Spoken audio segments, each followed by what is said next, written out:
Tarçınlı xəmirin üstünə ağ xəmir tökürük. На тесто с корицей наливаем светлое тесто.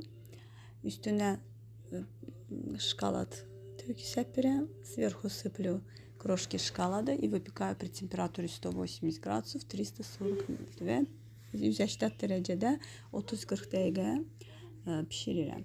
Üstünü pudra ilə də bəzəmək olar və ya şokoladlı puding hazırlayıb onunla da üstünə tökmək olar. Yəni mən hər iki variantı elədim. Hansı sizə zövqünüzə uyğunsa, onu da edə bilərsiniz. Yəni hər iki üsul çox dadlıdır.